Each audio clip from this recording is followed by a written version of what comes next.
અમિત શાહે અમદાવાદ વિમાન દુર્ઘટનાને રાષ્ટ્રીય દુર્ઘટના ગણાવતા કહ્યું કે વિમાનમાં 230 મુસાફર 12 ક્રૂ, જેમાં એક મુસાફર બચ્યો। મૃત્યુ આંક ડીએનએ ટેસ્ટ બાદ જાહેર થશે।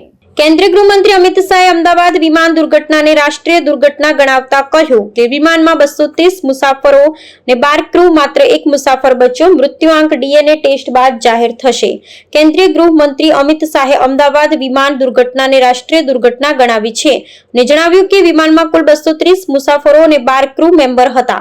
તેમણે જણાવ્યું કે દુર્ઘટનામાં માત્ર એક મુસાફર બચી ગયો છે અને તેમણે હોસ્પિટલ જઈને તેને મળ્યા હતા। દુર્ઘટનાની ગંભીરતા અને વિમાનમાં રહેલ 1.25 લાખ લીટર ઈંધણના કારણે આગ એટલી ભયાનક હતી કે બચાવ શક્ય ન હતું, એમ અમિત શાહે સ્પષ્ટ કર્યું। અમિત શાહે જણાવ્યું કે મૃત્યુ આંકનો સચોટ આંકડો ડીએનએ પરીક્ષણ અને યાત્રીઓની ઓળખ થયા પછી જ જાહેર કરવામાં આવશે। ગુજરાતની ફોરેન્સિક સાયન્સ લેબોરેટરી અને નેશનલ ફોરેન્સિક સાયન્સ યુનિવર્સિટીમાં ડીએનએ સેમ્પલ એકઠા કરવાની પ્રક્રિયા પૂર્ણ થઈ ગઈ છે ને હવે પરીક્ષણ ઝડપથી કરવામાં આવશે। આથી મૃતદેહોની ઓળખ થયા બાદ જ તેમને પરિવારજનોને સોંપવામાં આવશે। દુર્ઘટનાની માહિતી મળતાની સાથે જ ગુજરાત સરકાર અને કેન્દ્ર સરકારના તમામ વિભાગોએ તાત્કાલિક રાહત અને બચાવ કામગીરી શરૂ કરી હતી। અમિત શાહે ઉચ્ચ સ્તરીય સમિતિની બેઠક બોલાવી ને તમામ સંબંધિત વિભાગો સાથે રાહત, બચાવ ને તપાસના કામની સમીક્ષા કરી હતી।